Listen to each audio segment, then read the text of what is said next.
ನಗರದಲ್ಲಿ ನಿರುಪಯುಕ್ತ ವಾಹನಗಳ ತೆರವು ಕಾರ್ಯಾಚರಣೆ, ಮಾಲೀಕರಿಗೆ ನಗರಸಭೆಯಿಂದ ಎಚ್ಚರಿಕೆ.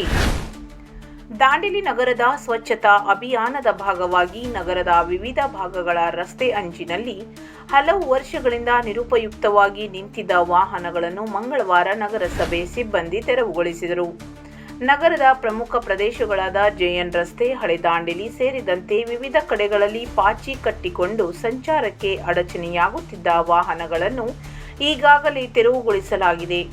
ಸಾರ್ವಜನಿಕರಿಗೆ ತೊಂದರೆ ಉಂಟು ಮಾಡುತ್ತಿದ್ದ ಈ ಗುಜರಿ ವಾಹನಗಳನ್ನು ತೆಗೆದುಹಾಕುವ ಕಾರ್ಯಾಚರಣೆ ಮುಂದುವರೆಯಲಿದೆ ಎಂದು ನಗರಸಭೆ ತಿಳಿಸಿದೆ.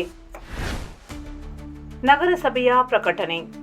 ಹಲವಾರು ವರ್ಷಗಳಿಂದ ಬಳಸದೆ ಉಳಿದಿರುವ ವಾಹನವನ್ನು ಸಂಬಂಧಿತ ಮಾಲೀಕರು ತಕ್ಷಣವೇ ತೆರವುಗೊಳಿಸಿ ಅವುಗಳನ್ನು ಕಾನೂನುಬದ್ಧವಾಗಿ ವಿಲೇವಾರಿ ಮಾಡಿಕೊಳ್ಳಬೇಕು ಎಂದು ನಗರಸಭೆ ಪ್ರಕಟಣೆಯಲ್ಲಿ ಸೂಚಿಸಿದೆ.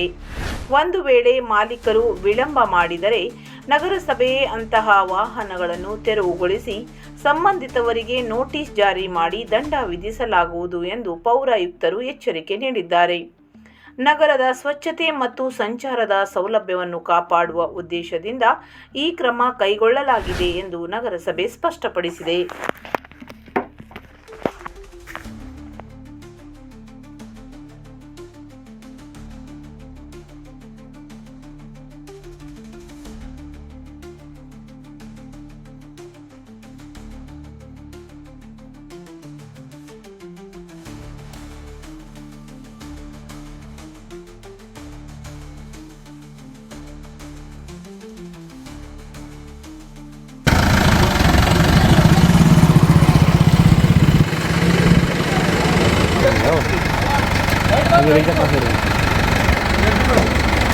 Ada yang gini yang tadi?